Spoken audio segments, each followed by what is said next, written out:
Bom, gente, boa tarde a todos. Queria muito agradecer a participação de vocês. Eu e o Azarite já estamos a postos aqui para que a gente possa começar a nossa terceira discussão, a terceira live do nosso ciclo de cinco, né, que nós estamos fazendo aí desde o começo deste mês. E deixa eu compartilhar a tela com vocês para que a gente possa começar, então, a conversar. Bom, hoje é dia de ecossistema das startups, né? E para aqueles que não participaram das outras duas, eu queria relembrar para vocês, né, o que nós estamos fazendo, qual é a ideia desse nosso evento, né? Vocês estão então participando do ciclo de reflexão 4.0 da Nova Consulting e Business School, né? A ideia aqui é discutir como ficará o desenvolvimento da indústria 4.0 daqui para frente, né? Sobre 5 perspectivas diferentes. Semana passada, com o Luiz Rasquilha, nós falamos sobre inovação. Na primeira live, há 2 semanas atrás, falamos com o Norberto Tomazini, da PwC, a respeito do retorno seguro às operações, né? Hoje nós vamos falar com o José Eduardo Azarite a respeito das startups, né? Sobre o ecossistema das startups. Em seguida, tem mais 2. Na semana que vem, o convidado é o Paulo Roberto Bertaglia, quando nós falarmos a respeito de cadeia de valor e cadeia de suprimento. E a última, né, já em julho, na primeira semana de julho, nós vamos falar com o Felipe Portoni a respeito de pessoas, né? Quem tiver a condição de assistir a todas e quem conseguir participar de todo o ciclo, né, no final, vai ter uma visão diferenciada do que devemos esperar daqui para frente na realidade de implementação da indústria 4.0 aqui no Brasil, né, em todos os aspectos, em todas as áreas, em todos os setores. Bom, hoje, como eu disse para vocês, temos aqui o José Eduardo Azarite. É difícil chamar o José Eduardo Azarite de José Eduardo Azarite. Eu chamo mais Azarite, né? Então, é até estranho, né? Falar, poxa, mas seu nome é esse, né? A gente acaba se confundindo. A ideia é que nós conversemos a respeito, né, do ecossistema das startups e nós vamos explorar hoje, né, como as startups estão passando por essa crise, por esse momento, quais são as oportunidades e riscos encontrados, de que forma elas podem ser protagonistas na implementação efetiva e rápida da indústria 4.0. Então, a ideia é sempre trazer a discussão para o contexto do 4.0. Nós vamos falar sobre o ecossistema das startups de uma maneira geral, né, isso vai ser contextualizado, mas a ideia é focar, inclusive, o Azarite tem um material legal para compartilhar com a gente no final, quando a gente já vai direcionar muito forte essa discussão para a indústria 4.0, né? E no final, eu vou fazer aquela perguntinha que não quer calar para o Azarite, né? O que ele acha a respeito da indústria 4.0. Se a indústria 4.0 vai ser meio ou vai ser fim, para que a gente possa cruzar, passar por essa jornada, como ele fala, né? O Vale da Morte, né? Com as startups nesse processo e de que forma que ele vê a indústria 4.0 nos ajudando nesse sentido. O Azarite, deixa eu apresentá-lo aqui, o currículo do Azarite. O Azarite é bacharel em Química, tem pós-graduação pela Unicamp, MBA em Marketing pela SPM, fez gestão estratégica para lideranças empresariais na INSEAD, em Fontainebleau, consolida a carreira de executivo e 5 anos de experiência como C-Level, com foco em marketing, vendas e desenvolvimento de negócios pautados por inovação em tecnologia da informação e comunicação. Foi VP Comercial e Desenvolvimento de Negócios do CPQD, aqui em Campinas, e foi presidente da Fundação Fórum Campinas Inovador. Atualmente, o Azarite, ele é sócio-diretor e vice-presidente de inovação corporativa da Venture Hub, é VP de marketing da Fundação Fórum Campinas Inovadora, além de coordenar o MBA em Startups e Projetos Inovadores da Inova Business School e professor da cadeira Inovação Aberta, dos cursos online e do curso Conselheiro Trends Innovation da Inova Business School também, além de membro de conselhos de administração de várias startups que estão dentro do portfólio da Venture Hub. Oi, Azarite, você quer dar um oi? Você quer dar uma boa tarde para que a gente possa começar a conversar?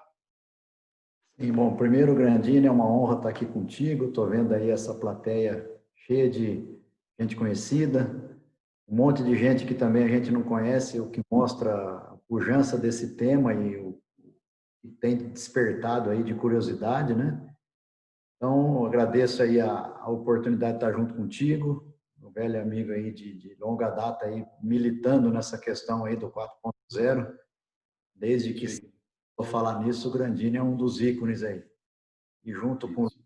Ortônio, o pessoal todo aí, a gente tem discutido bastante, e essa questão de reflexão 4.0 é por uma crença comum de que mais do que tecnologia, mais do que negócio, tem uma questão de mindset, né? Então a gente vai discutir bastante, por isso essa reflexão sobre como a gente vai conseguir chegar lá na frente com coisas efetivamente boas para negócio, boas para operações, né? Boa para pessoas, e vamos pôr a pitadinha das startups, né? Que estão aí sempre ciscando no mercado, com possibilidade de crescimento ou, eventualmente, de não crescer e não aparecer. Então, o debate vai ser bem legal. Agradeço aí a oportunidade de estar junto com você nesse momento. Sem dúvida, legal, bacana. Vamos lá então, vamos conversar. Vamos conversar, vamos começar pelo começo, né?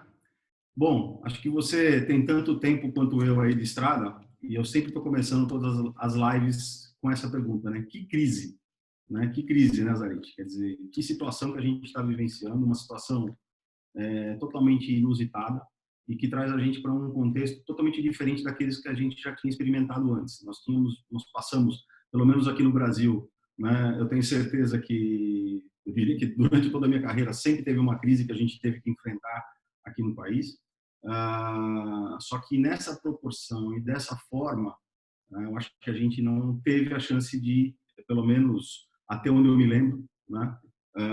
Nós não tivemos a chance de enfrentar. Lembrando que a grande diferença dessa crise, diferentemente das outras, é que basicamente as outras, né, foram crises econômicas, aonde você tinha lá um determinado fator que gerava, né, toda aquela situação que estava sendo criada, era visto, era conhecido, era sabido e tecnicamente você tinha pessoas que poderiam desenvolver um plano de ação específico para que isso depois de um determinado período terminasse e encerrasse. Você ficava assim com um período aí de recuperação depois da crise, mas enfim, a dose, né, a ação específica era conhecida e era sabida.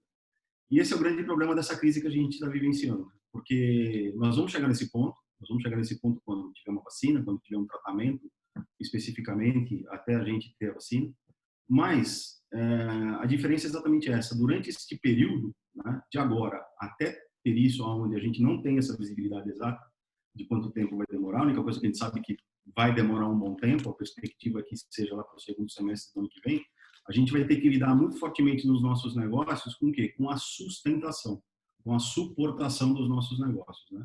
Ou seja, uma visão de muito curto prazo, uma visão de tentar sobreviver, um foco muito grande no caixa, né? E tentar achar alternativas dentro desse mercado que vai estar, né, se ajeitando e se modificando com uma velocidade muito grande, né? Sempre esse, basicamente, né, o início da nossa discussão, coloco claramente isso. Por quê? Porque exatamente nessa fase que eu acho que a indústria 4.0 vai ter um papel muito importante até que a gente ache aí o porto seguro, até que a gente ache aí uma continuidade de uma forma planejada, né, a médio e longo prazo. Então, dentro desse contexto, a gente tem exatamente o que? Temos aí o aprendizado das outras crises pelas quais a gente já vivenciou também, sempre deixar o histórico. E que, diferentemente dessa, aquele ponto, né, que eu comentei, sempre fica, né, essa questão do longo prazo para ser resolvido. Aqui é um slide que nós usamos da PwC. Ela mostra as três possibilidades, as três possíveis cenários aí que nós teríamos no desenvolvimento da Covid aqui no Brasil, né? Nós estamos indo aí para, com certeza, um cenário 3, onde você se alonga mais aí esse processo de recuperação, mas eu diria que, na verdade, esse cenário 3 tem que ser ajustado e será com um pico, né, que nós não atingimos ainda. E qual que é a preocupação? A preocupação é que estudos, inclusive baseados nessas análises que foram feitas, mostram que a partir do momento que eu atingo o pico, né, eu vou demorar de 2 a 3 vezes o tempo que eu demorei para chegar no pico para poder chegar numa fase estabilizada do controle do contágio e do processo. Então, assim, se nós estamos falando que nós vamos atingir o pico em torno de 120 a 150 dias, considerando 150 dias, né, considerar 2 vezes isso já é praticamente desde o início da pandemia um ano. Então, assim, com certeza isso vai além de março do ano que vem, isso vai entrar no primeiro semestre e com certeza teremos resquícios aí no segundo semestre. E nos diz o seguinte: temos um longo tempo, uma longa jornada e essa jornada aqui nós vamos avaliar de que forma que a 4.0 pode nos ajudar a passar. Isso posto, de fato, né, a gente consegue caracterizar aquilo que a gente diz, a gente escuta muito do mundo VUCA, e a gente repetidamente tem reforçado isso, né? O mundo, na verdade, é muvuca, e o mundo é muvuca não é porque tem essa palavra que a gente conhece e pratica tanto aqui no Brasil, na verdade, vem com um M de meaningful e vem com um U de universal, né? Já para o VUCA, que nós conhecemos tanto, e de fato acaba sendo, sim, uma muvuca, por quê? Com a velocidade com que as coisas acontecem. A gente já vinha experimentando esse processo anteriormente à crise sanitária, à crise de saúde pública. Nós estávamos passando já por um processo onde a própria transformação digital estava fazendo com que, né, esse movimento acontecesse dentro das nossas atividades. A velocidade com que a informação flui, a velocidade com que a gente troca informação, isso é muito característico da transformação digital. Nós estávamos já no pico aí da sexta onda, né, de inovação conhecida. Lembrando que na quinta onda de inovação, né, em 2007 nós tivemos aí o advento do iPhone, que nos ajudou e que impulsionou muito para que tudo isso daí acabasse acontecendo, né?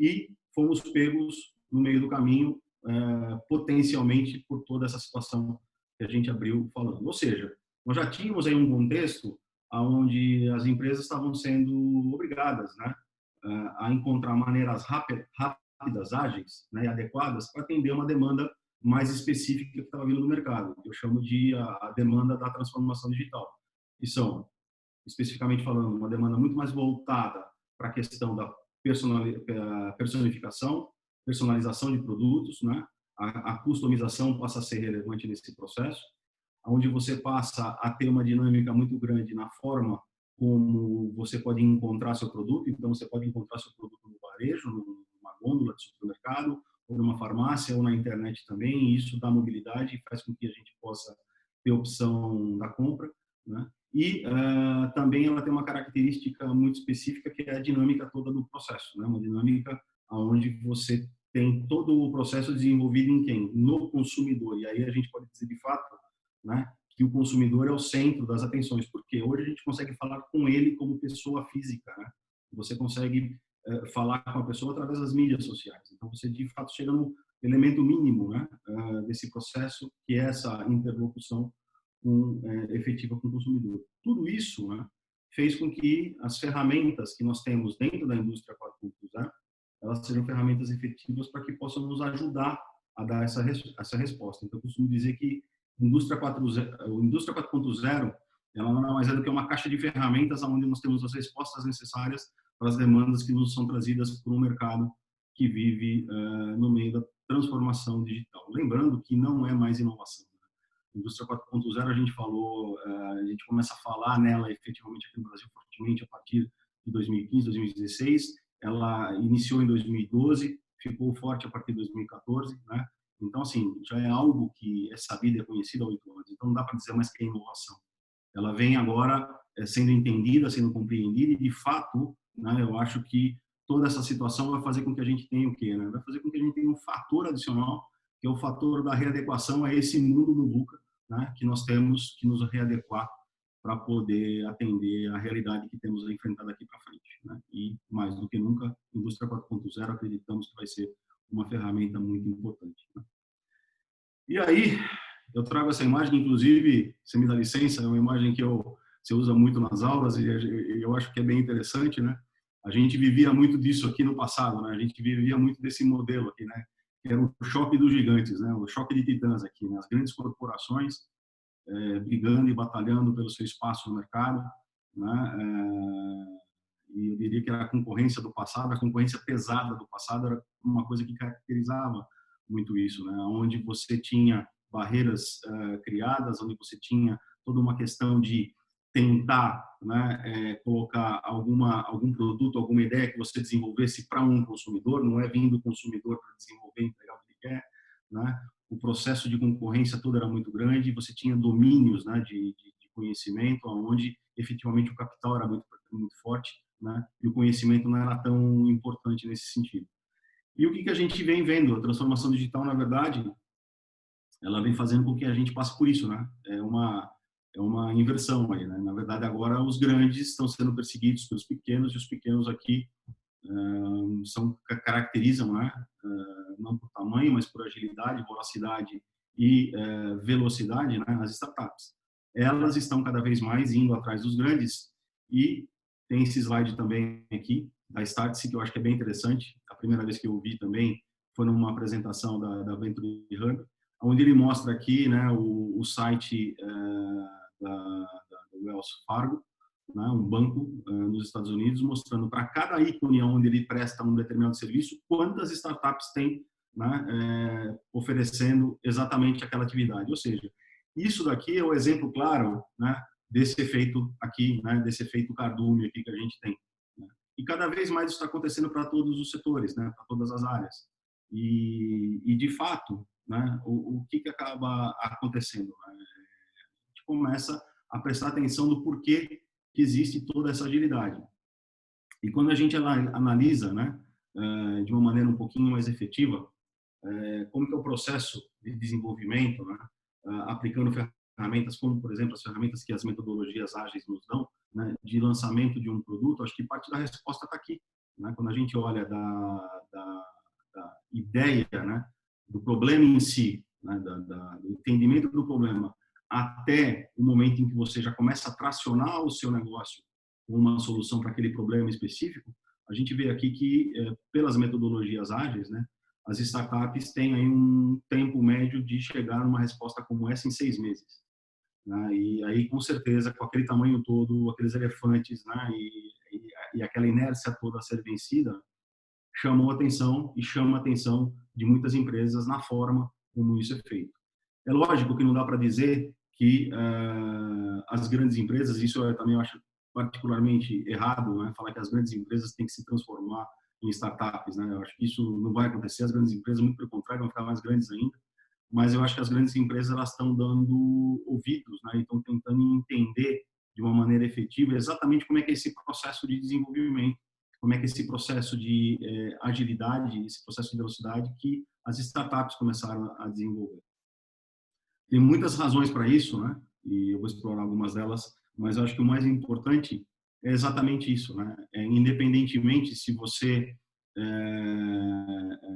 vai estar no mercado e estou no mercado, a grande ideia é que você, na verdade, ou você desenvolva projetos com as startups, ou seja, você participe, né, do ecossistema e trabalhe junto com essas startups, que eu acho que é o que você vai mostrar um pouquinho mais para frente, e aí bem voltado para a indústria 4.0, né? Ou efetivamente possa aprender através de metodologias, através da inovação aberta, que inclusive é uma pergunta que fizeram essa semana que eu vou te colocar também para responder, inovar, pensar e trabalhar de maneira diferente. Né? Então, acho que a grande sacada é essa, é conviver nessa realidade, fazer com que essa realidade possa ser exposta, né, no detalhe que seja necessário para que ela possa ser compreendida, e aí criar uma condição onde você aprende e trabalha dentro desse contexto. E aí, eu queria ter um verbo novo aqui, Azarite. Você conhece o verbo startupear? Né? Eu até coloquei o menininho aqui para assustado, né? Que palavrão é esse daqui, né? Então, vamos criar uma palavra aqui também, vamos criar a palavra startupear, né? Então, a gente podia entender o seguinte, que nada mais é, na verdade, do que você desenvolver um mindset empreendedor ao extremo, né? A tua cultura empreendedora na frente dos teus processos. E, resumidamente, o que eu entendo, né? Acompanhando, olhando as startups, vendo a forma como elas trabalham, e também já com toda a experiência que eu tive de trabalhar em organizações, acho que o grande diferencial, né, quando a gente faz o famoso cara crachá, né, eu acho que são esses 4 pontos aqui. Eu acho que claramente dentro de uma startup, até pelo próprio, depois você explica esse termo, vou deixar para você explicar, o Vale da Morte, né, e eu vou colocar um adendo aqui, eu vou falar também que é uma jornada pelo deserto, né, a necessidade de que todos, né, da equipe da startup, 3, 4, 5, 10, 12 pessoas que trabalhem de forma efetiva como um time, né, remando junto no mesmo ritmo e para a mesma direção. Então, isso é muito forte dentro de um espírito, de uma equipe ou de um grupo, de uma startup. Isso é muito característico. E o que é muito difícil você conseguir isso, por exemplo, em grandes organizações. Uma coisa que eu acho muito interessante nesse contexto, eu defini dessa forma, achei essa definição na semana retrasada, achei bem bacana. Esquece o mapa e foca no terreno. Né? Muitas vezes você está seguindo um mapa e o mapa começa a ficar confuso e você quer ficar buscando alternativas, soluções via mapa, e você acaba esquecendo que, de fato, na prática, o que é importante? Você conhecer e desenvolver o terreno onde você está. Então, assim, a solução não adianta, você não vai conseguir, você vai ter que passar por aquele terreno. Ou seja, isso aqui, o que está querendo dizer? Conheça efetivamente, né? Conheça profundamente o que você está fazendo. O teu conhecimento tem que ser num nível onde você consiga, né, de fato, tomar decisões efetivas naquele processo. Ou seja, né, você não precisa de mapa para andar no terreno. Você conhece tão bem aquilo que você anda, que a gente fala em olhos fechados. Então, deixa o mapa de lado. Eu acho que é uma outra característica, um foco grande no terreno. Outra coisa muito importante, né? Deixa o ego para fora. Cada vez mais a gente deixa isso aqui bem claro. Por quê? E não é nem questão do ego para as discussões internas, é questão do ego porque a gente tem que olhar para fora. Ou seja, não adianta achar, né, que a gente tem solução para algum problema. Na verdade, o que a gente precisa entender é o seguinte: qual é a demanda que o mercado está precisando, quais são os problemas, né, que o mercado tem, ou seja, quais são as curas necessárias específicas para o meu cliente. E aí achar a solução para entregar para ele. Né? O ego aqui é no sentido de que eu sei tudo, eu conheço tudo, eu domino um determinado conhecimento e eu sei o que o consumidor e o mercado precisa. Então, tome isso. E a gente sabe exatamente quais são as consequências, na grande maioria das vezes, né, os flops aí que a gente tem passado. E, finalmente, sem dúvida nenhuma, né, coragem e velocidade para decidir. Quem tem que decidir é quem está fazendo, quem tem que decidir é quem está na frente, sabem que o tempo de resposta é muito rápido e que tem uma jornada grande e complicada pela frente. Então, isto posto, né, eu acho que, de uma maneira geral, eu queria contextualizar para que você pudesse conversar um pouquinho com a gente a respeito dessa realidade. Primeiro, você não quer dar uma explicada para a gente o que é essa história do, parece meio forte, né, Vale da Morte? Eu fiquei meio assustado quando você falou sobre isso daí. Mas acho que vale a pena você explicar efetivamente o que é isso. Eu vou interromper aqui o meu compartilhamento, né, da minha tela, e aí a gente pode conversar de fato, né, aqui, olhando para quem está falando. Então, Zarit, quer começar? O que quer dizer esse Vale da Morte? Você está sem voz. Agora foi. Legal. Antes de eu chegar no Vale da Morte, eu quero contextualizar uma coisa que eu acho assim, que é bem interessante para a gente chegar no tal do Vale da Morte das startups, aí, que é um conceito muito usado, e eu vou usá-lo como referência em alguns pontos. Mas olha que interessante. Quando a gente fala da governança tradicional, dos modelos tradicionais de governança, a gente se reporta assim, a grandes consultorias que prestavam serviço para grandes empresas, médias empresas, né? E se valiam aí de estudos de mercado, estudos de cenários, e sempre traziam muito material muito rico, né? E aí se baseavam os processos de planejamento e estratégia das empresas nesses reports, né? Nesse conteúdo riquíssimo que vinha das consultorias. Mas o que eu me atrevi a fazer? Logo que houve essa questão da pandemia, a gente deu uma fuçada em uma série de reports que estavam aí disponíveis para ver quantas páginas nesses reports falavam da possibilidade de acontecer o que está acontecendo esse ano. Você não encontra aí, o desafio, N profissionais aí que estão hoje na questão de gestão de empresas, a me apresentarem um report que tinha mais de 2, 3 páginas falando da possibilidade de vir uma ameaça como essa que nós enfrentamos. Então, o que acabou acontecendo, né? Esse Vale da Morte, que é uma característica de pequenas empresas que têm na sua questão caixa o seu grande desafio, né? Ela tem que vender o almoço para poder jantar muitas vezes, né? Então, por isso que a gente diz que as startups, elas estão, enquanto não amadurecem e chegam num momento de tração, elas estão pelo Vale da Morte, porque como elas não têm budget anual, não existe essa palavra para startup, elas têm que fazer acontecer ou através de receita própria, né, de fazer giro, ou através de acesso a investidores. Então, o que acaba acontecendo? Se elas não conseguirem uma coisa ou outra, elas não terão a semana que vem. E aí vou fazer o paralelo. As grandes empresas, conforme o Grandini mostrou, elas têm aquele jeitão que parece aqueles dois elefantes brigando, né? Então, para fazer uma mudança de rota, elas têm dificuldade. E como nesses grandes reportes, das grandes consultorias tradicionais, não havia uma premência de se levar em conta o cenário que se apresentou para a gente, o que acabou acontecendo? O fenômeno Vale da Morte, ele ganhou escala e atingiu médias e grandes empresas também, né? Agora, o que é o paralelo que a gente faz? Quando você está acostumado a sobreviver no chamado Vale da Morte das startups, que é um modelo em que ela tem que fazer muita coisa, 7 por 24, né? 7 dias na semana, 24 horas por dia, né? Elas têm que sobreviver. Então, por exemplo, quando a gente compara uma startup com uma corporação média ou grande, as métricas são totalmente outras, né? Os parâmetros de desempenho são totalmente outros. E, portanto, as startups elas estão mais acostumadas a navegar em mares revoltos, né? E por isso que, por exemplo, estar no Vale da Morte significa você ser mais ágil para trabalhar com metodologias ágeis. Por quê?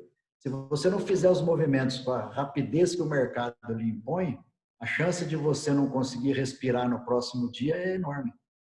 Então, o que acaba acontecendo? Grandes corporações e médias corporações estão sofrendo os impactos dessa situação que nós estamos vivendo, porque elas não têm a velocidade de resposta que uma startup tem ao se sentir ameaçada, ou seja, o famoso termo pivotar das startups, que é mudar de direção, é mais difícil para uma grande corporação. Então, quando a gente fala em modelos de gestão para startup, modelos de gestão para empresas desse tipo, né, que trabalham com tecnologia, trabalham com mercados cada vez mais inovadores e basicamente voltadas para a tecnologia, elas têm uma habilidade maior em navegar em mares como esses que a gente está vivendo hoje, né? Então, o que acaba acontecendo? Voltando um pouquinho, Grandini, na sua fala, quando você fala de volatilidade no mundo VUCA, MUVUCA, lá que você colocou, talvez, eu digo talvez porque a gente não tem isso como uma grande possibilidade, mas é uma hipótese de que talvez gestores que vivem o dia a dia de uma startup, talvez eles tenham uma habilidade um pouco maior de sobreviver nesse mundo VUCA, MUVUCA que você mencionou aí. E aí o que a gente diz é o seguinte, que se essas coisas acabam se misturando, né, no ponto de vista prático, onde se troca informação sobre modelos de gestão, metodologias, formas de você fazer teste, né? As startups têm muito a ensinar a médias e grandes empresas. Por quê? Porque várias delas passam por esses mares revoltos e conseguem superar em muito alguns indicadores de performance que outras corporações não conseguem. Então, por exemplo, eu vou dar um exemplo bastante ilustrativo de uma startup brasileira, cujo nascimento foi aqui na região de Campinas, e que teve um movimento interessante, que inclusive durante o período da pandemia ela foi assim, um ícone de solução, né, para dores específicas da população, que é o iFood, né?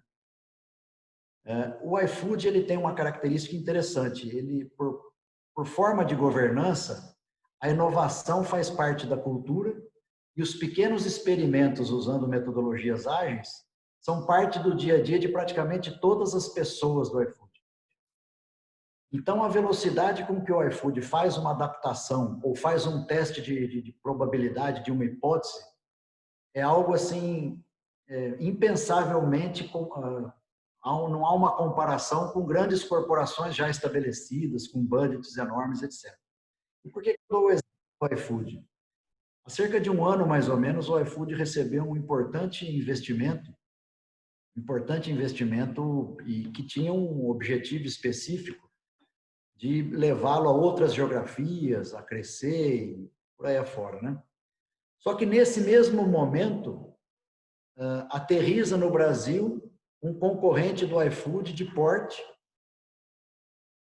internacional e um outro que é sul-americano, mas também com uma proposta de valor muito parecida. Você tem o Uber Eats chegando e você tem o Rappi chegando. Então, vamos imaginar que o iFood fosse uma grande corporação com dificuldade de navegar em mares revoltos, né? Ele tinha acabado de receber um aporte importante para um determinado fim. Só que, de repente, parte desse recurso para se defender, né? Aí eu pergunto para vocês, sem entrar no mérito do que foi feito, né? Hoje, quando você vai na rua das grandes cidades, você não vê o iFood vamos dizer assim, em menor quantidade do que você vê os outros. Muito pelo contrário, cresceu na dificuldade, né? Mas por que houve isso?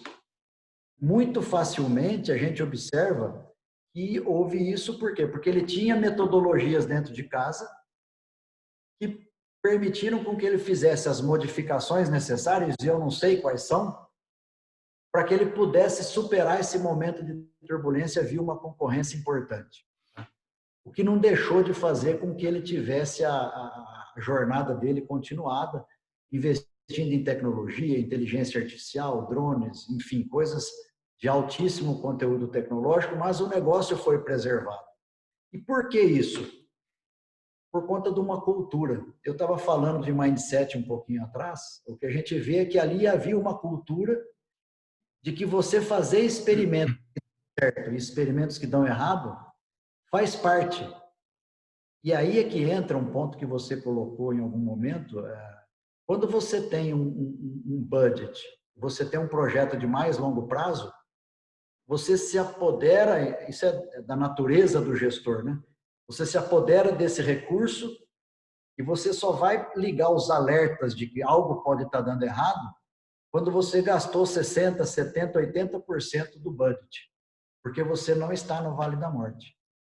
E quando você está no Vale da Morte, cara, eu brinco que dá um nervoso e o cara as com uma facilidade incrível. Então, esse é o ponto que começa a diferenciar as coisas. Diga, Grandini, por favor. Então, assim, é muito importante por isso que eu realmente, obrigado por você ter reforçado esse ponto do Vale da Morte, a gente brinca, é forte, mas assim, o entendimento dele, acho que explica muita coisa da realidade das startups, né? E aproveitando aí o teu gancho, né, tem duas perguntas que foram feitas ao longo da semana e que eu trago aqui, que eu acho que se encaixam aos seus comentários. Eu queria aproveitar que você falou a respeito do perfil, né, de quem trabalha numa startup e a questão, o exemplo do iFood. Acho que o primeiro ponto é o seguinte: existe um folclore, né, de que quem trabalha em startup é moçada de bermuda, boné e mochila nas costas, né, que vai trabalhar de skate, enfim. Desmistificando um pouco isso, né? Qual é o perfil das pessoas que conseguem fazer com que essa jornada pelo Vale da Morte seja feita e qual o nível de sucesso que você tem para que você possa se tornar um unicórnio, como por exemplo, né, a iFood passou por esse processo, né? Eu entendo que é um funil bem grande. Acho que essa pergunta aqui é interessante em cima do que você falou. Bom, o primeiro ponto, Grandini e pessoal aí que está nos assistindo, tem um dado interessante de que o CEO founders das startups que hoje estão virando unicórnio, estão crescendo, etc., quando você fala em idade, muita gente acha que o cara de 26 anos, 28 anos, 30 anos, né? Mas a média, ela varia entre 43 e 45 anos. Dos caras que estão nessas startups mais arrojadas e que estão surfando aí. Mas por que isso? Dizer, só complementando, quer dizer então que muitos desses devem ter experimentado, né, aquelas oportunidades, aquelas jornadas nas empresas elefante, né? Quer dizer, devem ter né, muita experiência como executivo. Alguns fizeram isso, mas, Grandini, você aprende essa ligeireza toda quando você passa por mares revoltos, né? Então, o que a gente diz é o seguinte, que hoje, eu como investidor, lá na Venture Hub, a gente tem um ciclo de investimentos em algumas startups, e o que a gente vê? O perfil do empreendedor é algo essencial. Então, por exemplo, um empreendedor que já quebrou 2, 3, 5 vezes, é um cara que te traz menos risco, porque ele aprendeu na pele algumas coisas que são fundamentais. Então, existe uma experiência do startupeiro, a gente está mencionando aqui, que é uma característica de resiliência muito forte. E, normalmente, esse cara, vou chegar na questão que você falou da experiência, porque, nesse momento, você mencionou a Startse lançou agora recentemente, um programa de capacitação empreendedora, um programa de capacitação voltado para esse perfil mais arrojado em metodologias ágeis, ou seja, coisas mais contemporâneas, para executivos acima de 50 anos. Mas por que isso? Porque tem uma máxima que também diz o seguinte, quando você tem nas startups, você tem normalmente selecionados 3 perfis são fundamentais para ter na startup. Você tem que ter o cara que tem a visão estratégica, a visão tipo o CEO, né? O cara que ele pensa no estratégico, no sistêmico, no relacionamento, né? Em conversar com investidores. Você tem um cara que entende muito da tecnologia que está por trás disso, então você tem um cara de tecnologia, né? E você tem um cara que sabe, assim, como poucos, vender para valer, marketing, coisas desse tipo. Mas o que está acontecendo agora? A maioria das startups mais em early stage, elas crescem e normalmente esses executivos e fundadores, eles não têm uma característica que é por ter passado por fases como essa. Então, por exemplo, o que está acontecendo agora, um fenômeno interessante, o pessoal mais velha guarda está vindo como quem já apanhou bastante em crise, e não necessariamente por ter quebrado. Como é que você enfrentou planos econômicos? Como é que você enfrentou recessões globais? Como é que você enfrentou coisas desse tipo, né? Então, tem uma experiência que ela começa a ser importante em momentos de turbulência, principalmente agora, na tal retomada, né? Como é que você retoma? Proteger o caixa foi suficiente? E transição tecnológica? E mercado, como é que fica, né? Então, esse é um debate interessante, está começando a ficar um pouco mais quente agora, mas o que a gente percebe claramente é que quando você é um investidor em startups, você saber se o cara já quebrou algumas vezes é um referencial importante para você apostar nele ou não. Sim, Porque imagino. o Vale da Morte Imagino. te dá um conjunto de aprendizados. Você não precisa falar de proteção de caixa para esse cara. É quase que da sobrevivência, né? Você não precisa falar que não existe budget suficiente para você fazer um experimento até gastar quase tudo para dizer que não deu certo. Então, existem metodologias para você fazer isso de uma maneira mais pragmática e não ter a paixão pelo produto ou pelo serviço da forma como você inventou. Ou seja, essas mudanças de rota são mais pragmáticas para os caras que já aprenderam isso, né? Então, enfim, indo direto na sua questão, hoje você tem que ter um perfil de executivo para startups que começa a ser importante você ter o mesmo tipo de perfil dentro do mundo corporativo. Eu vou falar um pouquinho mais adiante sobre isso, mas o que você percebe? O mundo corporativo tradicional, uma empresa aí que fatura acima de 400, 500 milhões, média para grande, né? O que acaba acontecendo? Você tem as várias áreas, os vários projetos, os vários produtos, e normalmente se faz um planejamento orçamentário aí para o próximo exercício, quarter, não sei o quê, e tem indicadores específicos para isso. O que acaba acontecendo? O dono do budget, se ele não tiver a cultura ágil, a cultura lean internalizada, ele não gosta de jogar notícia ruim para cima, porque dá a impressão que é ele que não está sendo eficiente. Uhum. nas grandes e médias corporações, a moda antiga, você não tem o mindset de desistir de um projeto que já tem indicadores que não são projetos bons. Você vai Você conclui. mais adiante, né? Então, isso aí é o que a gente vê é o seguinte, como a gente pode aprender com essas startups a não ter esse apego que se tem quando se tem budget? Imagina uma empresa que tem budget, ser ágil o suficiente, como as startups, para tomar decisões pragmáticas em cima de indicadores. Como melhora o resultado? Sem dúvida. Coisas que Mais para frente nós vamos bater um papo legal sobre isso aí, eu trago alguns exemplos. E com relação ao iFood ainda, né? Você falou da velocidade de adaptação, de adequação. Tem uma pergunta bem interessante aqui, é o seguinte, né? Se inovação aberta e metodologias ágeis são complementares, né? Fala um pouquinho a respeito disso, eu acho que a gente conversa bastante a respeito de inovação aberta, mas você consegue fazer uma breve explanação do que é um, do que é outro e como as duas se são ou não complementares? Elas são, de alguma maneira, complementares, mas são coisas diferentes. Porque o que acaba acontecendo? A questão da inovação aberta, como que era o modelo tradicional, década de 70, 80, até década de 90, nas corporações que tinham em seus laboratórios, em seus centros de pesquisa, a essência do que viria a ser inovação, né?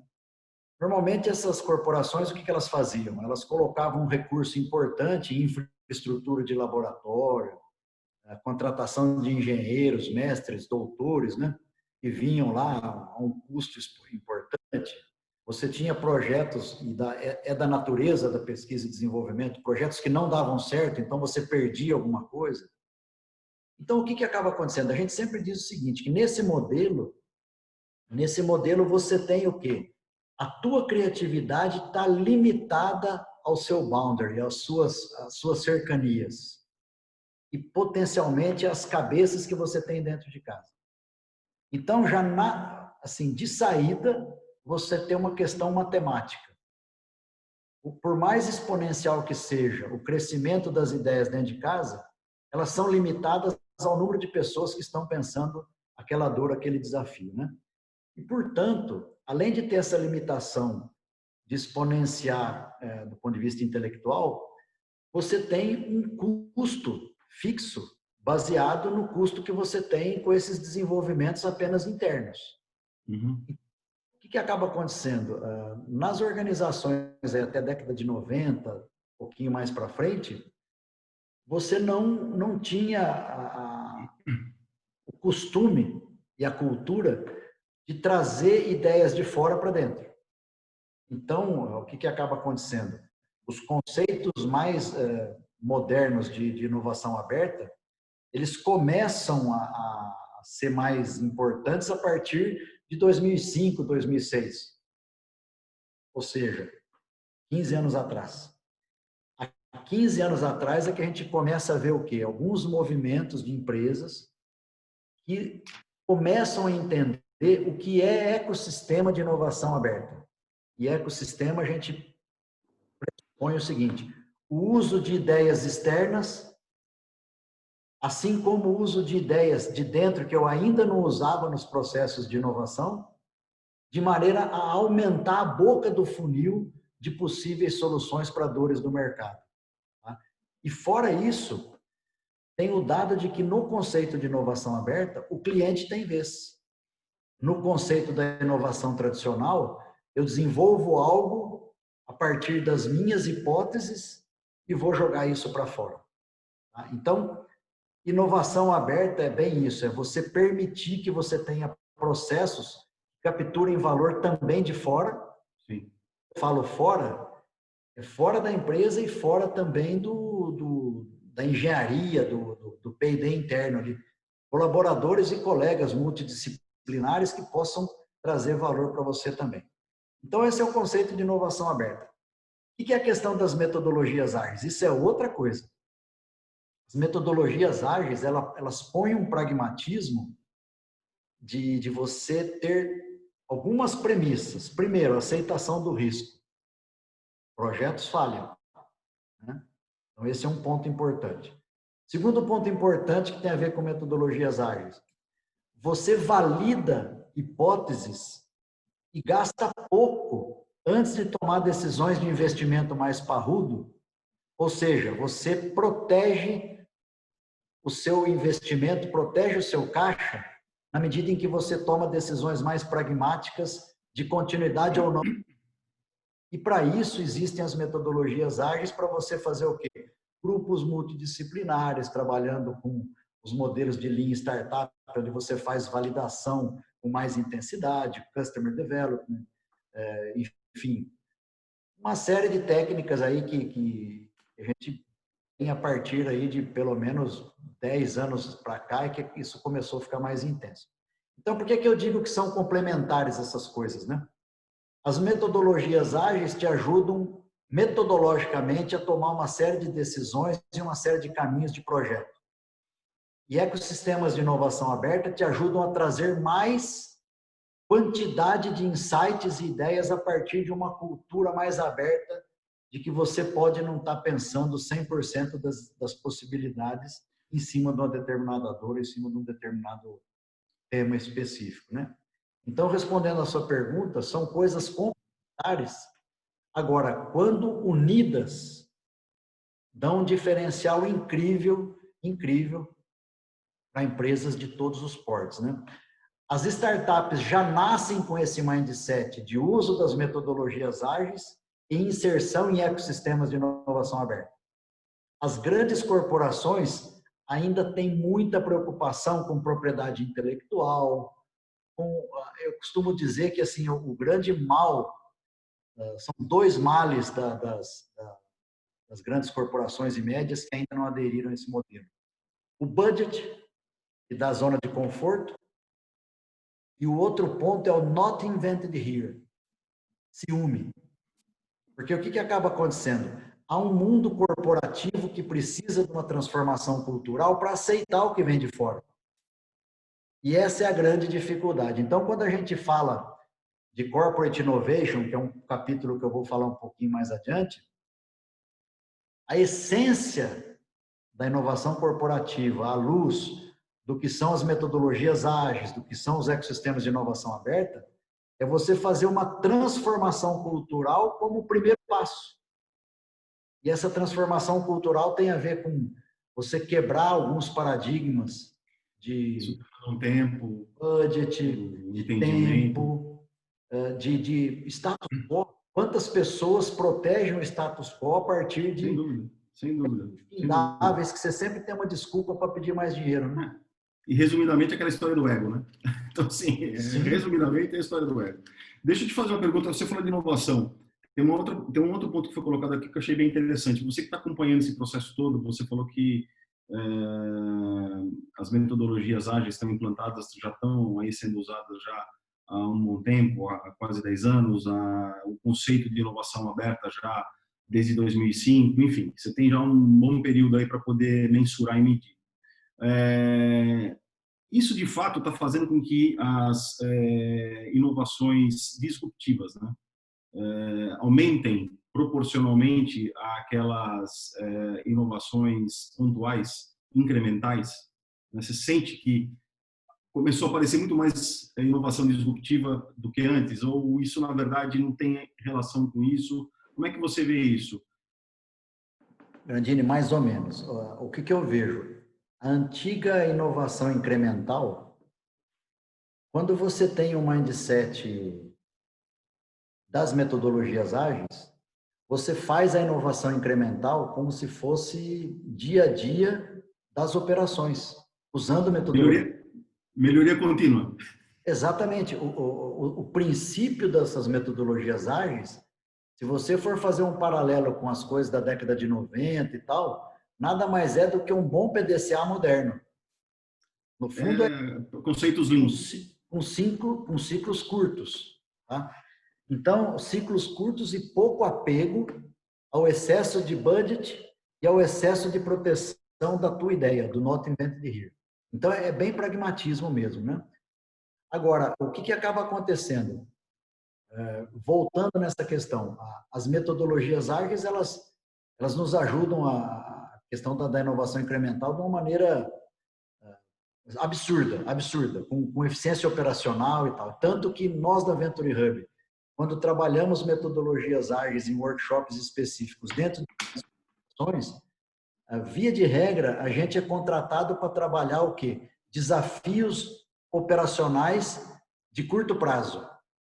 E aí a gente faz o quê? Com a metodologia ágil e mais os modelos de ecossistemas de inovação aberta, a gente faz conexões importantes para facilitar e tornar mais barato o ROI da inovação, o mais atrativo, o ROI da inovação, através de engajamento com ecossistemas e através de internalização de processos mais ágeis. Então, isso é uma coisa assim, que, quando eu mostrar um slide no segundo terço da nossa apresentação, vai ficar um pouquinho mais tangível.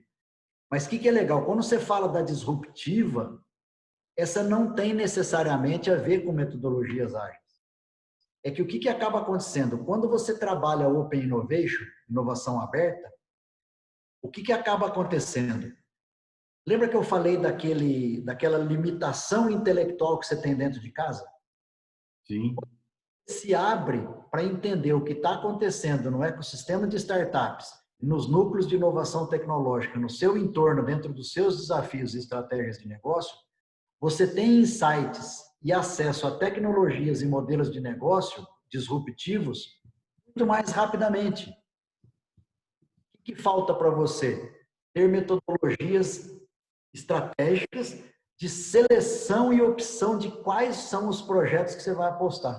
Então, aí o teu mindset é quase que de venture capital. Muda um pouco. Mas aí você percebe que tem que mudar o jeitão do executivo pensar. Sem dúvida. Esse é o ponto essencial que a gente percebe nas grandes corporações como dificuldade. Porque o que acaba acontecendo? Eu tenho dito muito isso. Grandes corporações caíram no conto do que a gente chama de teatro da inovação. Eu vou pôr aqui na sala um escorregador do primeiro andar para o térreo, pôr uns puff cor-de-rosa, laranja e amarelo, pinta a parede de azul bem forte. E aí o CEO pega lá e faz uma live. We are innovators, não sei o que tem e tal. Por que eu estou dizendo isso? Cara, se você não tratar isso com pragmatismo e indicadores, e isso é metodologia estratégica, como pode ser, você vai ficar no teatro. Então, o que eu vejo hoje? Um monte de consultoria vendendo post-it environment. Um monte de consultoria vendendo alegria. Beleza, é legal isso aí, faz parte da jornada. Só que se você não puser pragmatismo, indicadores, que o CFO, o conselheiro, o acionista, entender que essa inovação está tendo algum retorno, é o que a gente está vendo em várias empresas agora. Sabe onde corta quando a coisa fica difícil, que nem agora? Tem que fazer proteção de caixa. Corta a turma da inovação lá, que é post-it. Inovação, Entendeu? Esse é um eu tenho que ponto concordar. crucial. Infelizmente. E aí, o que eu vou dizer para você? É nessa hora que, quando você consegue ter um grupo com um mindset de startup, muito provavelmente alguns projetos vão aparecer ali rapidamente e eles vão ganhar escala justamente nesse momento. A gente está vendo, por exemplo, eu tenho visto terra arrasada no campo de hotéis. Rapidamente, algumas redes já estão transformando alguns quartos de hotel em quê? Em escritórios, para você poder fazer um home office com isolamento social. Parece natural isso, né? Mas alguns não tiveram essa ideia. Olha que interessante. Por que alguns tiveram e outros não tiveram? Outras coisas que a gente vê, por exemplo, na questão sanitária. Tem gente que acha que você tem que gastar milhões de reais para resolver a questão sanitária. Quantas e quantas soluções estão sendo dadas por gente que pensa no lean, no simples, e estão conseguindo resolver a questão a baixo custo? É porque você tem o quê? A essência da escassez que uma startup tem faz ela pensar simples. Faz ela pensar pequenos experimentos que, ao ganhar escala, ele gera a receita que você precisa. Mas não gasta muito para implantar. Sim. Esse jeito de pensar é que é interessante.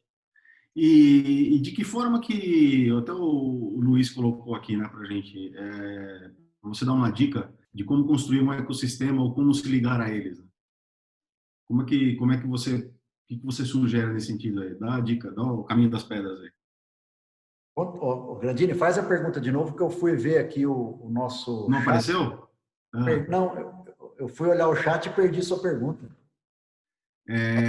para você dar Combinado. dicas de como construir um ecossistema ou de como se ligar a eles.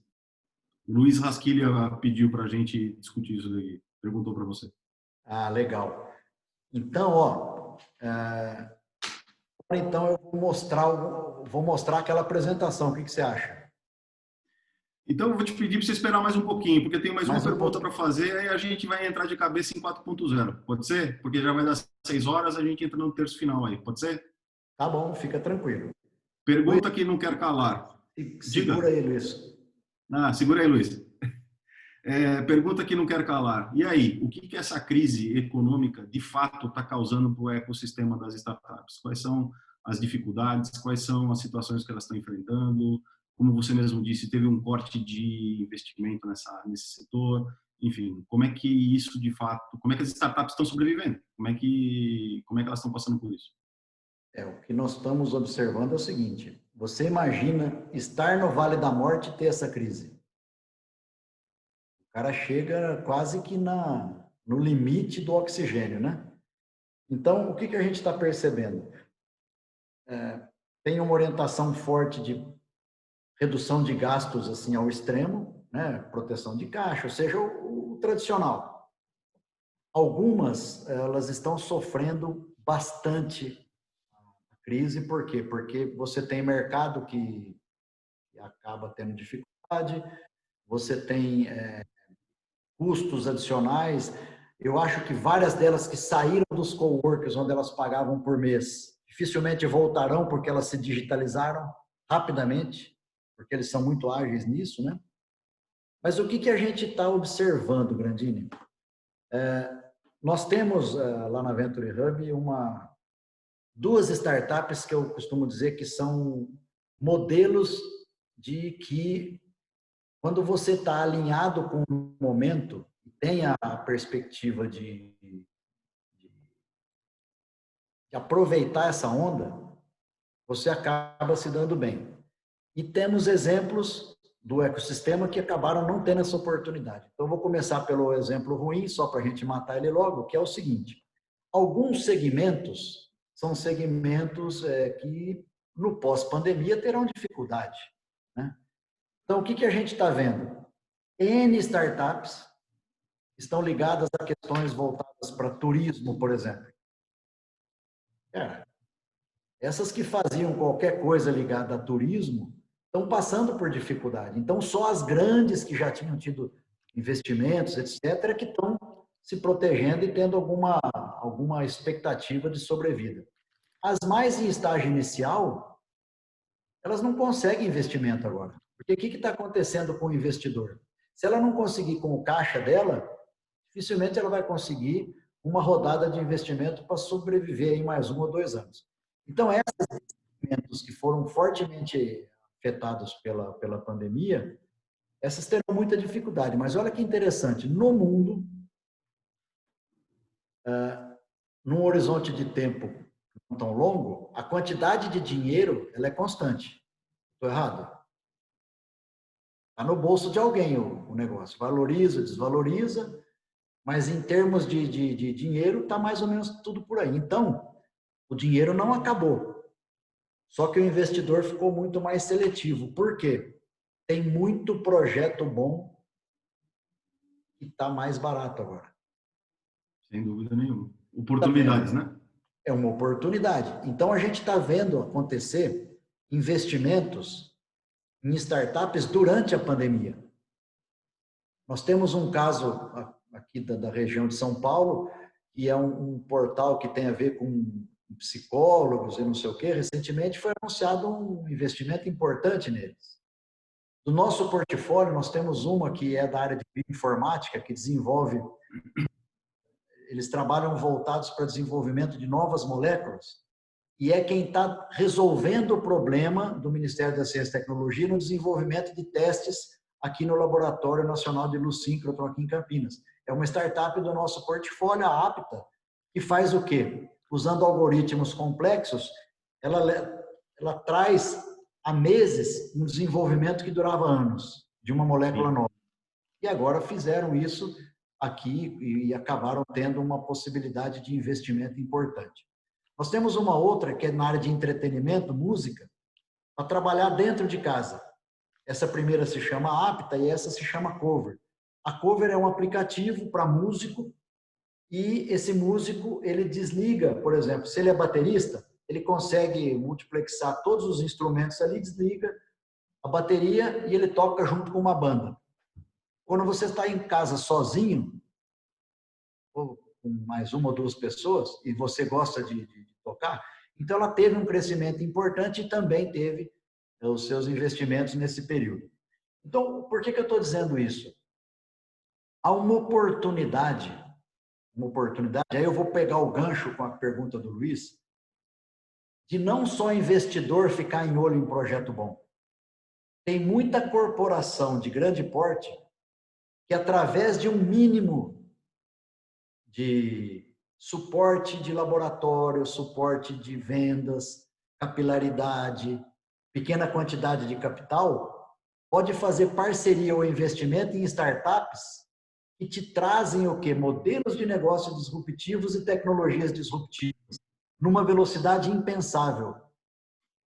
Então, começa a ser importante a conexão startup-empresa, além da conexão startup-investidor. Então, você tem uma nova perspectiva de possibilidade de acesso a novos mercados e a novas tecnologias.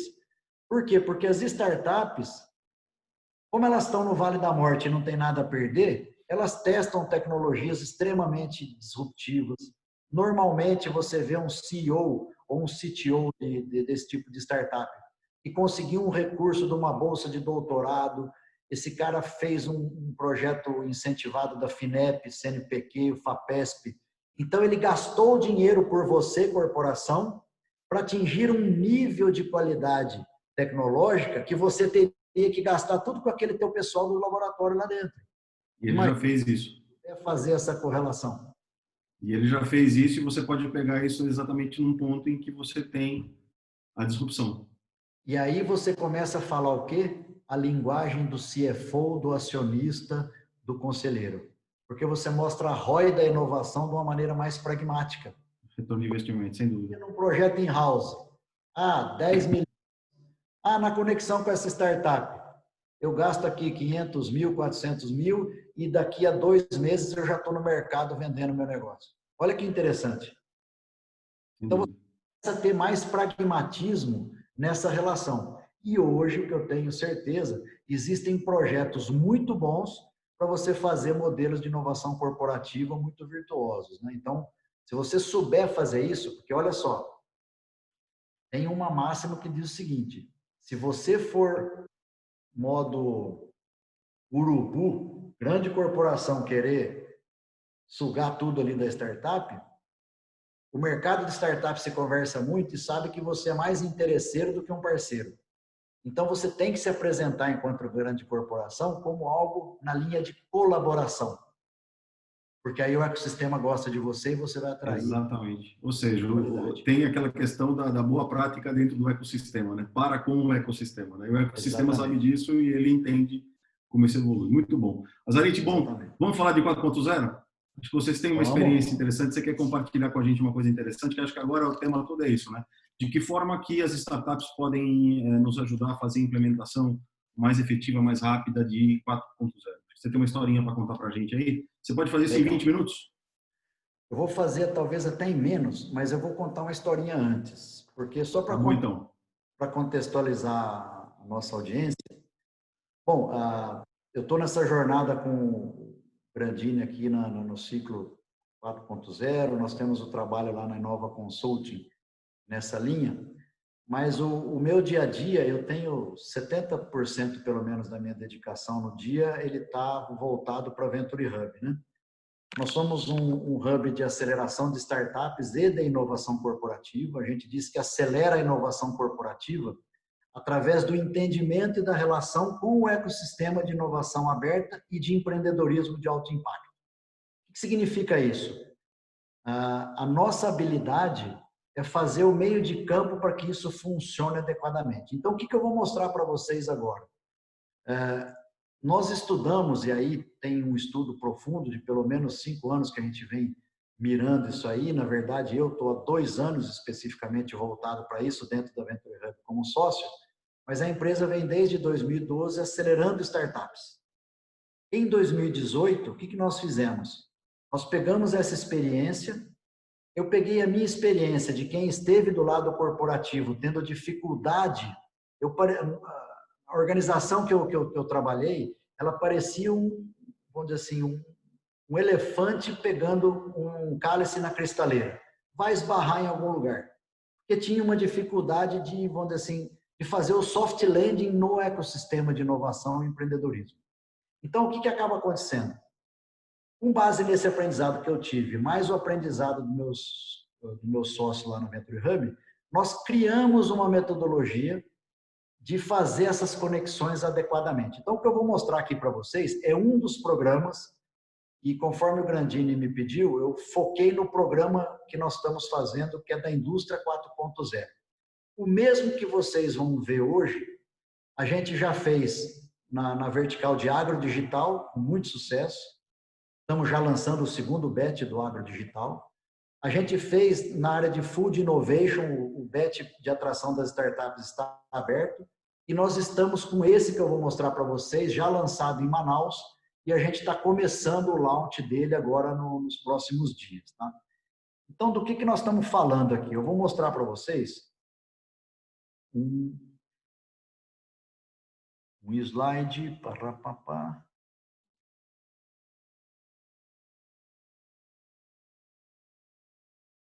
Já era para estar aqui, Grandini. Achou compartilhar a tela, hein? Eu preciso compartilhar a tela, mas eu preciso que eu esteja vendo. Minimiza o zoom. Você vai continuar aparecendo aqui, minimiza o zoom. Eu faço isso. E aí você acha o que você quer compartilhar. Acho aqui. Achado. Você vai acabar compartilhando na tela o que você estiver vendo aí, nós vamos ver. Beleza, então tá aqui. Agora eu volto no zoom, certo? Não precisa. Ele está minimizado? Compartilha a tela agora. Ah, ele está aqui, ó. Compartilhar, beleza. Onde que está o compartilhar aqui? Deveria estar na base, junto com o bate-papo. Perto do botãozinho de gravar aí, as reações. Aqui, agora, poxa vida, hein? Achou? Vida. Agora começou. Ótimo. Então, pessoal, para vocês terem uma ideia, o que eu vou mostrar para vocês aqui?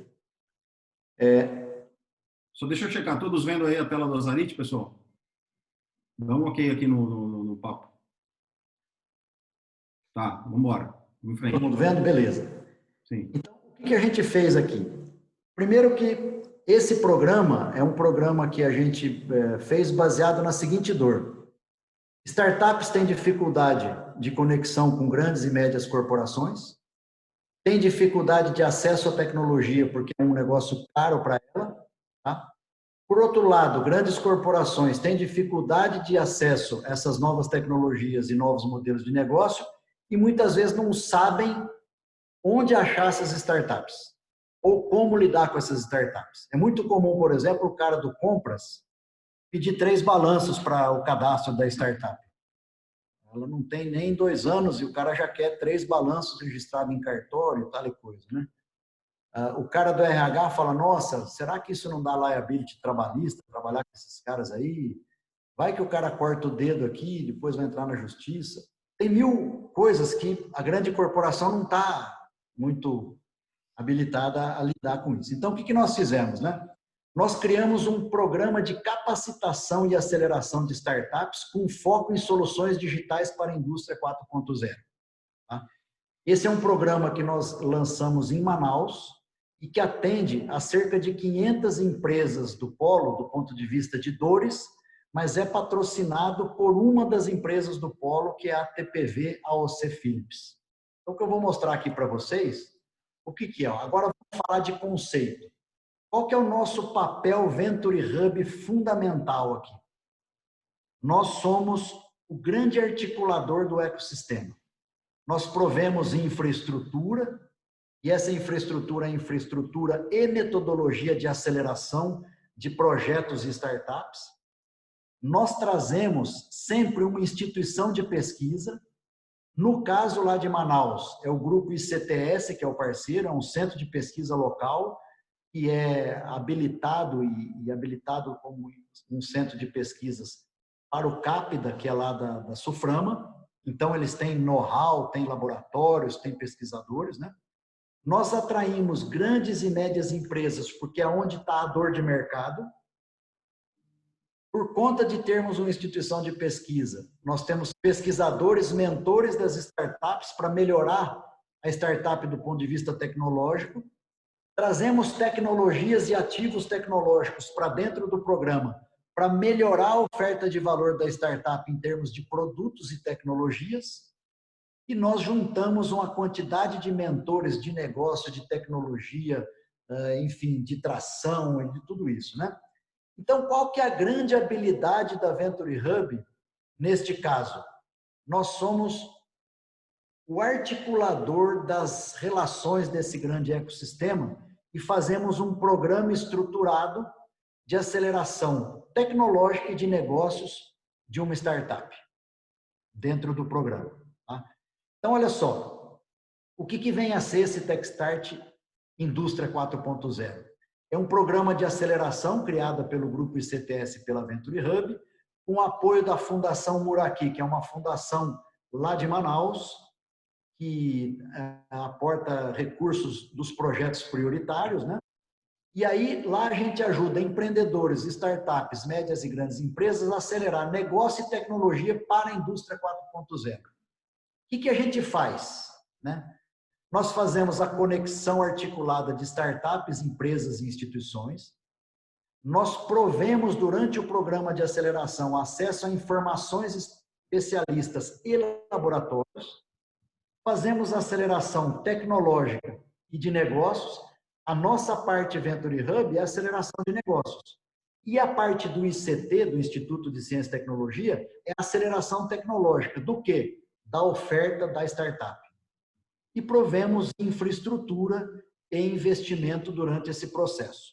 Então, olha só que interessante. É beneficiado o empreendedor, é beneficiada a startup, é beneficiada a grande e média empresa. Tá? Então, a gente consegue fazer toda essa articulação. O que a gente faz na prática? Né? Primeira coisa, nós fazemos uma chamada voltada a buscar ótimos times de startups. Então, esse screening, que é a nossa chamada, né, a gente faz em nível nacional.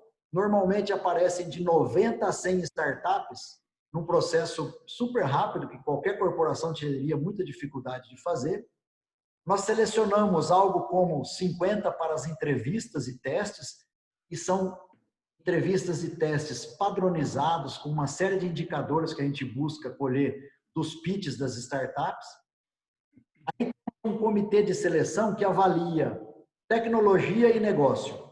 E normalmente nós temos a Venture Hub presente, o parceiro empresa e o parceiro instituto de pesquisa. Porque aí a gente avalia, do ponto de vista de negócio e de tecnologia, se aquilo que está vindo para a nossa mão é algo viável. Aí nós fazemos uma avaliação aí jurídica e contábil para não trazer para dentro de casa dor de cabeça, né? Se o cara não tem problema de propriedade intelectual, problema de liability trabalhista, problema fiscal, impostos e não sei o quê, e aí a gente seleciona 8 startups para fazer a aceleração propriamente dita. Só que isso é feito de uma maneira muito interessante. O que a gente precisa? Lembra que eu falei que eu tenho que trazer startups e times de alto potencial, nesse programa, a gente não traz coisa que ainda está sendo testada. A gente traz ideia ou mínimo produto viável já validado no mercado. A gente exige pelo menos 2 pessoas, pelo menos 100% dedicadas ao negócio. O CEO da startup e o CTO. O problema tem que ser real e com um mercado extremamente grande, de preferência global, e o tema dentro da proposta do programa. Agora, qual que é a proposta do programa? Olha que interessante. Nós endereçamos no nosso edital de chamada temas específicos de interesse da indústria parceira. Então, a indústria tem desafios de negócio, desafios da operação e coisas desse tipo, e a gente seleciona algumas áreas que o ICT, o Centro de Pesquisa Parceiro, e a indústria acham que faça sentido a gente atrair startups disruptivas nessas áreas. Então, nesse caso específico, nós vamos falar em robótica, realidade aumentada, realidade virtual, internet das coisas, rastreabilidade, Big Data Analytics, computação em nuvem, sistemas integrados e segurança da informação. Então, isso é o primeiro filtro. O primeiro filtro foi o quê? Startups que tivessem gente dedicada, times excelentes. Segundo filtro, temas tecnológicos. E a partir daí, o que a gente fornece? Tá? O nosso parceiro Instituto de Tecnologia, durante o programa gratuitamente para as startups, ele fornece o quê? Desenvolvimento de software em diferentes linguagens, tecnologias emergentes, o ciclo completo de desenvolvimento de hardware, integração com plataformas de conectividade com ênfase em aplicações de internet das coisas, design, projeto, construção de variadas plataformas, enfim. A gente oferece à startup algo que custaria muito caro para ela, e olha só, para a empresa parceira, imagina que laboratório ela precisaria ter para acontecer isso. Quanto custaria pessoas, etc. e tal. Então, isso é um dado importante que já começa a dar ROI da inovação disruptiva para a empresa. O que a gente também provê? Infraestrutura. Aqui vocês estão vendo uma foto da Venture Hub Manaus. É um laboratório, um antigo laboratório da Apple, que nós alugamos agora recentemente. Todos os programas nossos em Manaus, da Indústria 4.0, rodam dentro dessa infraestrutura que fica lá em Manaus e foi inaugurada agora no mês de fevereiro. Então, o nosso Innovation Hub em Manaus, toda a infraestrutura do grupo de pesquisa e desenvolvimento, que é o ICTS, e acesso à rede de parceiros e seus ativos disponíveis. É um programa de 21 semanas, de extremamente hard work, onde a gente passa por 5 sprints. E aí, o que são sprints, gente? Os modelos que nós estamos colocando aqui são modelos baseados em metodologias ágeis, Lean Startup e Agile. Nós fazemos exatamente isso. Então, esses 5 sprints são baseados, a grosso modo, em metodologias de aceleração já testadas no Vale do Silício, onde a gente trata desde o onboarding até a preparação para funding e escala das startups e dos modelos de negócio. E olha que interessante, as empresas parceiras do nosso negócio têm a opção, ao final do programa de 21 dias, de fazer parceria, adquirir parte das startups, fazer uma aquisição do serviço da startup de uma maneira bastante mais interativa e mais rápida. Imaginem só, gente, em 21 semanas, uma startup crescendo o suficiente para ter um parceiro global, uma empresa parceira e vice-versa. Isso aqui é algo bastante interessante. Aqui alguns exemplos, né, de startups. Todas essas startups que eu vou mostrar, como nós lançamos agora o BET de Manaus, essas que eu estou mostrando não são as startups inscritas lá. São startups que já passaram pelos nossos processos dentro da Venture Hub, tá? E que tem a ver com a indústria 4.0. E aqui eu coloco algumas tecnologias que eu acho que fazem todo sentido a gente levar em conta como eu vou ter acesso rápido a tecnologias disruptivas e a modelos de negócio que as startups já têm e, eventualmente, uma grande corporação teria que investir dinheiro em pesquisa, desenvolvimento, contratação de gente, montagem de laboratórios, né? Então, aqui a PixForce, que é uma visão que usa visão computacional, a Aquarela, né, que trabalha com analytics avançados para a produção, a Novidad, que faz toda a parte de rastreabilidade, logística externa e interna. Aqui alguns outros exemplos, né? A IndieWise, que é uma de Belo Horizonte, que trabalha muito forte com IoT, Big Data, eles transformam a sua produção num modelo IoT de monitoramento de métricas da sua produção rapidamente usando sensores específicos, né? A Logpix de logística 4.0, a VG Resíduos, que é da área de sustentabilidade, que te ajuda fortemente, ela faz um match entre quem quer dispor de resíduos e quem quer comprar resíduos, Brasil todo, né? A Talflow, que trabalha com fluxos, né? O workflow de empresas de maneira inteligente. A Tracked, que é de logística e monitoramento de soluções. Data mining, enfim. Por que eu estou colocando? Essa GoApp, que é um exemplo super interessante, que trabalha com realidade aumentada, realidade virtual, e essa GoApp, que ela, no verso da camiseta deles, eles colocam The Next Brazilian Unicorn. É uma empresa que, por exemplo, ela trabalha com realidade aumentada e realidade virtual para manutenção, para treinamento. É muito interessante. Essencial. Escolhida. Desculpe. Essencial, isso é essencial. Isso é essencial para desenvolver isso. Qualificação e treinamento de pessoas. Essa GoEpic, Grandini, ela passou pelo nosso processo de Open Innovation com você lá na L'Oréal, depois ela esteve na Scholle e agora ela acaba de ser selecionada para uma aceleração no Vale do Silício, numa das maiores aceleradoras globais. Então, esse é um exemplo que realmente está funcionando legal. E aí você tem a estabilidade, essa Suridata, que é do nosso portfólio, trabalha com Big Data e Analytics, voltada aí para a área de seguros, né? A Binóculos, que é na área de realidade aumentada, aí, do ponto de vista móvel.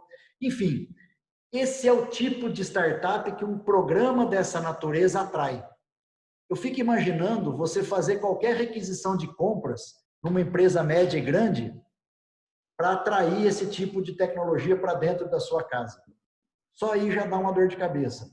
Ou você endereçar para a sua engenharia o desenvolvimento de uma solução desse tipo. Ou, de repente, pegar um big player e contratar, e big player eu estou falando IBM, Siemens, coisas desse tipo. Imagina quanto custa uma solução. Então, nós estamos falando aí de acesso a novas tecnologias e novos modelos de negócio de uma maneira bastante affordable, né? E o bom, isso aqui é só o site do programa. Quem tem informação tem aqui o Techstart Indústria 4.0, Venture Hub EC, essa landing page já está no ar. E aqui no site da Venture Hub também tem informações adicionais. Grandini, esse é um exemplo, eu vou parar de compartilhar aqui. Ok. Top sharing, para a gente começar a ver a galera aqui, né?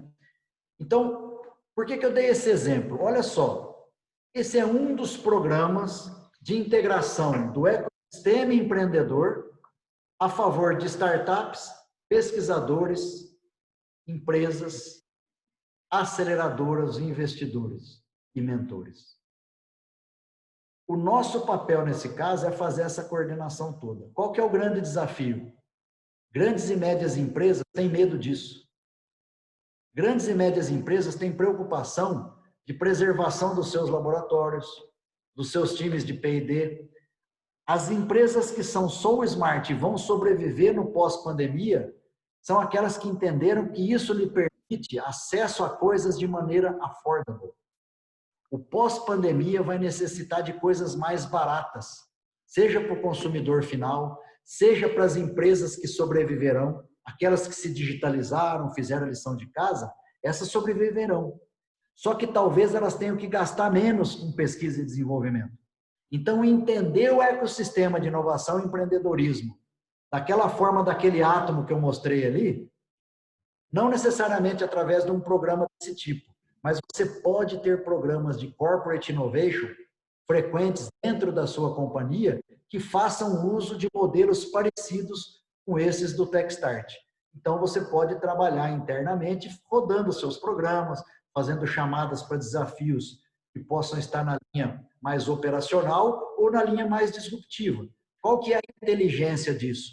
É usar as metodologias ágeis e os workshops de metodologias ágeis para você fazer o planejamento e a operação disso como parte do seu dia a dia de gestão. Sem dúvida. Tá? Sem dúvida. Grosso modo é isso. Acho que, não sei se tem pergunta, Grandini. Você sabe que eu falo um tanto, né? Não, não tem pergunta e a gente precisa encerrar também. Nós estamos tentando começar no horário e terminar no horário. E para finalizar, bom, eu acho que ficou muito claro essa última parte na proposta do próprio seminário, né? Era que de que forma que nós temos uma expectativa muito grande de que as startups podem nos ajudar na implementação da indústria 4.0. Então, teu exemplo, eu acho que a gente falou um pouquinho do ecossistema e você exemplificou bem um projeto que com certeza em 21 semanas vai gerar muita possibilidade, né, de resultado e de velocidade na entrega de soluções para muitas empresas, e a gente fala especificamente num polo importante, né, onde tem uma significância muito grande de tudo isso. E a gente entendeu aí pela análise, pela discussão que foi feita, a questão de todas as possibilidades que a gente tem, né, de fazer com que, de fato, as startups possam entrar na realidade dos negócios das empresas, né? Você quer... Tem uma última pergunta que eu quero te fazer, eu quero que você seja rápido, você quer aproveitar, já vou te perguntar se termina. Eu quero perguntar para você, eu quero perguntar para você que eu pergunto para todo mundo, né? Perguntei para o Norberto, perguntei para o Luiz, perguntei para você. Azarite, para você, indústria 4.0, frente a esse deserto que temos pela frente, frente a esse vale da morte que temos pela frente, ela vai ser meio ou vai ser fim? A gente vai chegar lá e vai chegar à conclusão que a gente deveria ter usado a 4.0 como ferramenta, ou você acha que a gente já vai usar a 4.0 como ferramenta nessa travessia? O que você acha? Eu costumo dizer que estamos frente ao que se chama de uma jornada, uma caminhada. E eu diria que o Mindset 4.0, ele é um meio para que você atinja um determinado fim. Mas é imprescindível que ele seja a ferramenta. E aí eu falo de Mindset. Agora, lá na frente, eu não tenho dúvida. Quem não fizer essa aposta em Mindset e implementações, não vai ter fim. Não vai conseguir vencer o vale da morte. Gostou da metáfora? Não haverá fim. Essa me dá um nervoso. Essa duas chega a dar um nervoso, mas na minha cabeça é ferramenta e a decisão de uso da ferramenta tem que ser ágil o suficiente para você fazer a tempo. Ok. 30 segundos para você finalizar? O que você queria finalizar? Eu finalizo em 30 segundos. Na minha cabeça, não houve CEO que conseguisse fazer a transformação digital na velocidade que essa pandemia fez. Não teve regra, não teve ninguém linha de convencimento, né? 4.0 eu diria que é mais ou menos a mesma coisa. Eu acredito muito. Tem uma cultura que segure. Nós estamos frente a um episódio clássico de que ou você muda ou você muda, né? E a transição ela será cruel para quem não fizer a lição de casa. Pelas startups que não fizeram, estão padecendo. E digo isso por empresas que eu estou acompanhando quando a gente faz os nossos trabalhos aí, e estão tendo muita dificuldade por não ter feito a lição de casa. E eu acho que fazer a lição de casa na 4.0 é ferramenta de sobrevivência. Sem dúvida. É por isso que a gente está fazendo muita questão também de reforçar essa questão das discussões que nós estamos tendo, chamando isso aqui de reflexão. Eu acho que agora, embora está todo mundo focando aí muito curto prazo e tentando equilibrar os pratos e os copos, é um momento onde a gente precisa pensar seriamente os próximos passos que a gente vai dar na retomada, né? Entender que não vai ter um processo como era antes de março, isso a gente tem que entender que não vai ser, como eu disse, né, apertar o botão de liga e sair fazendo exatamente como a gente fazia. Da mesma forma, a questão cultural vai influenciar bastante. Eu acredito muito nisso e eu acho que a gente quer trazer nessas reflexões aqui elementos suficientes para poder cobrir desde como começar de uma maneira segura, passar pela questão da inovação, passar pela questão das startups. Semana que vem vai ter um tema muito importante que é a questão de operações, né? Cadeia de valor e supply chain, com um cara que eu acredito que é um dos maiores especialistas aqui no Brasil, que é o Paulo Bertaglia, junto com a gente para discutir essas questões e terminar com aquilo que, na minha opinião, é determinante para que a gente chegue no resultado, né? Falar de pessoas com o Felipe Cortez. Eu acho que isso tudo dá essa visão e eu concordo com você. Acho que o caminho é esse mesmo. Azarid, você tem um compromisso comigo que eu tenho que até quinta-feira colocar no meu blog um artiguinho resumindo o que a gente falou por aqui, tá? Então, assim, por favor, me ajuda a compilar a tua fala, eu vou fazer a minha e nós vamos disponibilizar esse material com os slides e com as apresentações que foram feitas aqui hoje também lá no site. Vocês vão estar recebendo o link para poder acessar, assim como também o link para quem quiser ver depois a gravação desse live. Zarit, muito obrigado, né, por tua presença. É muito bom tê-lo conosco. Você deixa as coisas difíceis claras e fáceis, né? Eu acho que é muito legal ter você por aqui. Queria agradecer muito às pessoas que ficaram com a gente até agora, né? Eu acho que é difícil segurar todo mundo numa situação dessa, e nós tivemos boas pessoas que ficaram com a gente aqui bastante tempo, foi muita pergunta durante a semana, né? Então acho que é um assunto relevante. Então é isso, gente. Deu tempo. Muito obrigado. Boa noite para vocês. Até a próxima. Boa noite Semana a que vem, todos. de novo juntos. Boa noite. Boa noite, um abraço a todos aí.